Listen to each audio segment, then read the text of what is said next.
I found out very early on in life that girls like musicians. And so I became a musician. Once I was in high school, I put a band together. A lot of girls came to see us play. And so from that point on, I said, this is what I should be doing. I started as a singer-songwriter, became very passionate about music. I've always loved music. After a few years of trying that and being not successful, really, I made a living at it, but wasn't successful. I changed over to the engineering side, and I fell in love with it immediately.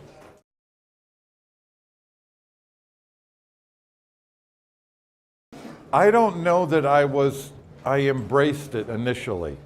When digital technology first came out as a storage medium, like the Sony Digital and the Mitsubishi Digital, I used it but was not completely sold. It wasn't until the middle 90s that I realized that mixing in an analog domain and then waiting to the last minute to convert it to digital for a CD gave me no opportunity to mix for the digital environment. I was mixing in analog, and then at the last minute, the mastering engineer converts it. Anything that I wanted to change by then, because of the digital domain, I couldn't do. It was too late. So that's when I decided, the middle 90s, that I must, once I go digital, I must stay that way all the way through. And if I need to add warmth to the digital signal, I can do it while I'm mixing.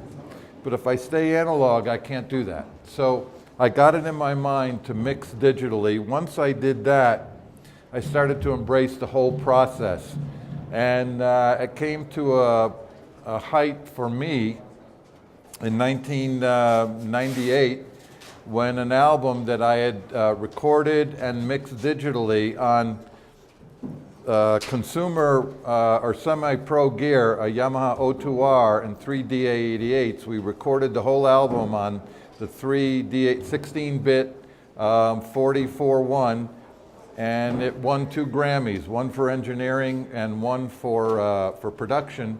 For me, it was James Taylor's Hourglass. Once that happened, I realized that digital was not only as good a medium as analog. I suddenly realized that with digital you could do things you could have never done analog.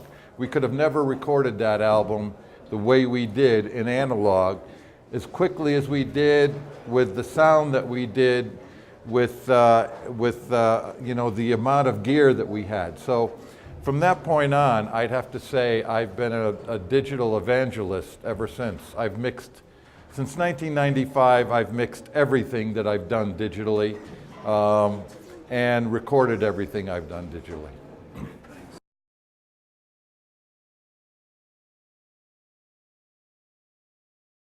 I used to think it did. A couple of years, even though I've been a digital proponent since the middle 90s, I never mixed in the box. I always mixed through a digital console. First it was a Neve Capricorn. Later it was the Euphonics System 5, which I had in my studio. But I never mixed inside Pro Tools in the box, because I always thought my big console that with all this hardware and all this has to be better than this computer with, I just figured it has to be better. And then about 4 years ago, I was doing an album with Carly Simon. We started mixing it on my digital console in New York. And we stopped mixing after about 4 or 5 days because she wasn't feeling well. So she went home, and this was in April or May. And then in July, she called me up and said, I feel better now, I want to continue mixing the album, but it's July, it's the summertime, and I am on Martha's Vineyard, which is a beautiful summer vacation spot where she has a home, and she didn't want to mix in New York City in the middle of the summertime when she's living by the beach. So she said, you must come here to mix. And I said, it's not going to work. I said, I need my console. Long story short, I go to Martha's Vineyard. I tell her, look, I'll mix for 7 days. If we think it's good, I'll stay. But if not, you're coming back to New York with me. She said, okay. So we set up. At that time, I was working in Nuendo, not in Pro Tools, because I thought at that time that Nuendo sounded better. It wasn't until Pro Tools went to native in Pro Tools 9 and went to the 32-bit floating point mix engine that I converted to Pro Tools, because now it sounds the best. But at the time, I was in Nuendo. And I mixed maybe 5 tracks in Nuendo. And I'm thinking in her home on the island, all in the box. And I'm thinking, this is sounding very good, but I have to make sure. So I send 2 tracks that we had mixed in New York City when we were there in May, and then I send 5 tracks that we did on the island, and I sent them to Bob Ludwig, my mastering engineer. He's the amazing, best in the world. I talked to Bob and I said, there are 7 songs here. 2 were mixed in New York, 5 were mixed in the box. Can you tell me which is which? He calls me back and he says, I listened, I can't tell the difference. Light bulb goes off and I said, we're now at a point in the technology where I don't have to mix at a big console and a studio anymore. I can do the same good work in the box, and that I can take around the world wherever I am.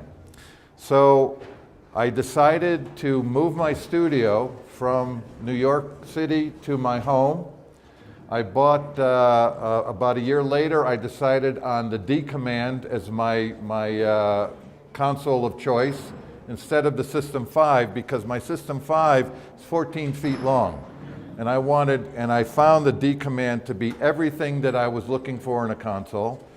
Because I was using D Command, I went to Pro Tools, and when Pro Tools 9 came out with native at the 32-bit floating point engine, I said, this is the best of all possible worlds. Since then, since Pro Tools 9 native, everything I've done is Pro Tools native in the box, no outboard gear. And I have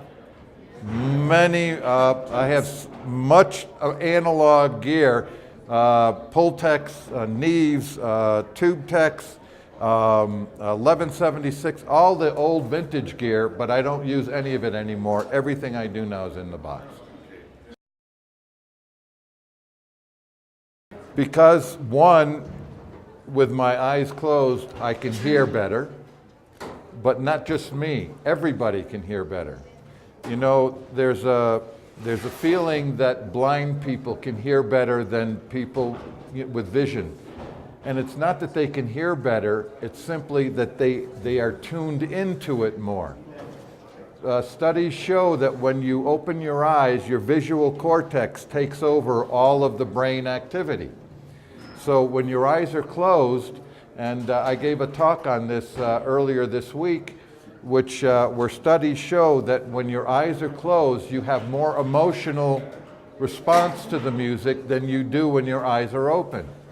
The eyes are a distraction to music. That's why, for me, MTV, videos with music, all that, it's wonderful and it's nice, but if you really want the emotional impact of the music, you have to close your eyes. You'll find great artists who will sing with their eyes closed. I was watching Stanley Clarke yesterday, playing his eyes were closed the whole time. He was doing what I talk about doing, which is turn off the screen. Don't watch the Pro Tools. And I love the Pro Tools when I'm editing, but when I do the final mix, my eyes are closed, my hands are on the faders, and I'm listening to the music, and that makes me tune into the motion of the music. Because at the end of the day, it's not the way it sounds, it's not the gear it goes through, it's the emotion that I'm able to convey from the singer back to the audience.